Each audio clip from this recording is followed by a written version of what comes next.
Hi Life Science students, this is your homework for October 24th. The video should be viewed by Friday, October 25th, by tomorrow for your catalyst. So up on the screen right now are the three objectives that we set out for our evolution unit. And just to recap very quickly, we want to develop first a definition of evolution. So what does it mean to evolve? And actually we're not going to do that first. That's something that we'll kind of work on throughout the whole unit. But hopefully by the end of the unit we'll have a good working definition. Then we also want to know how traits are inherited. And the reason we want to know about inheritance of traits is because that will help us understand what is given in research for evidence of evolution. Then we also, down the bottom right corner there, want to know what are the mechanisms through which evolution occurs. How does evolution happen? And that is actually what we have already started with. We started with taking a case study of the peppered moths and looking at how evolution occurred in the peppered moth. What mechanism was in play with the evolution of the peppered moth. So to expand on that a little bit, we're going to go over and look at what type of mechanism was in play with our peppered moth example. The type of evolution that was occurring in that model is called natural selection, and that's one of a variety of mechanisms through which evolution can happen. It is one of the most well-known, as being the one that Charles Darwin really came up with and wrote about in his books. So we're going to go over a little bit about how natural selection occurs. So we've set up an example. So we have this population of beetles. One thing that's important to understand is that in real life, there is variation within a species. So humans are a species, and we have variation. We have different color skin, different color hair, different color eyes. We have variation in our traits. So in this example of beetles, this population has variation in color and size. So just want to make that clear that you start off with variation. Then what happens is called differential reproduction. Basically, all we're saying is that there is some environmental factor. In this case, we have a predator.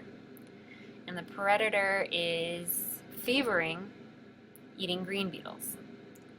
That doesn't mean they will only eat green beetles. They probably will eat some brown beetles, but they favor the green beetles. And it doesn't talk about why that happens. One hypothesis that I have is that the green beetles stand out more in the habitat. So maybe they are often found on the trunks of trees, and the brown beetle will blend into the trunk of a tree, but the green beetle won't. Maybe if the birds or the beetles lived more in the leaves of the trees, the green ones would have a better chance of survival. I don't know. Anyway, there is this factor that's put in, this predator in this case, that favors eating the green beetles. And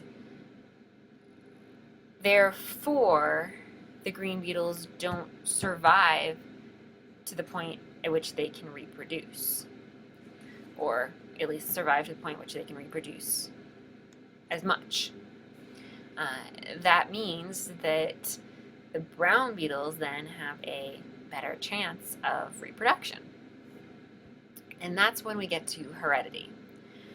So the surviving brown beetles start becoming more prevalent because the green beetles don't reproduce as much. And when the green beetles don't reproduce as much, there's not as many of them. So then over generations, and this is probably multiple generations, we'll start to see a difference in the population. So now we're seeing here many more brown beetles than green beetles, whereas if we're comparison to our initial population, there was equal brown and green beetles.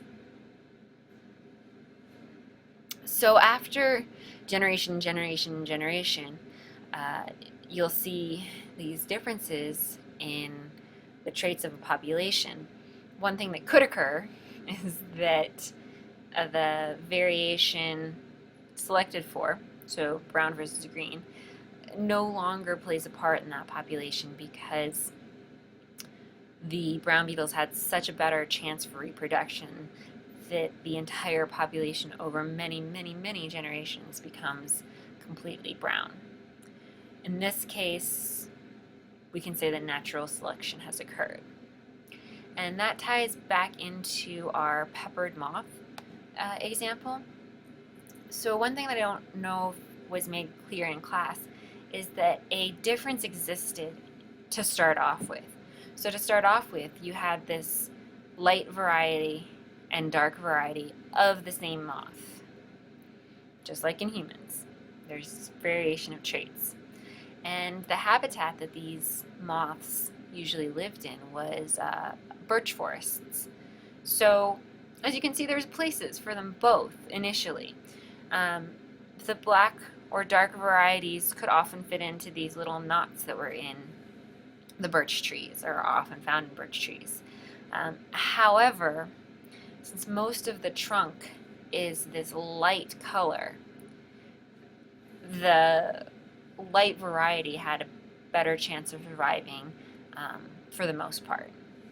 However, during the Industrial Revolution, the coal-burning plants, and a study was done in London, the coal-burning plants coated trees with soot and made them much darker in appearance.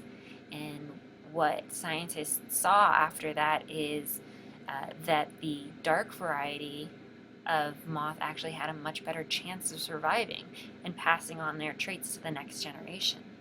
So over generations of this moth, following the Industrial Revolution, there was a big increase in the number of dark variety versus light variety. And so what happened there was natural selection.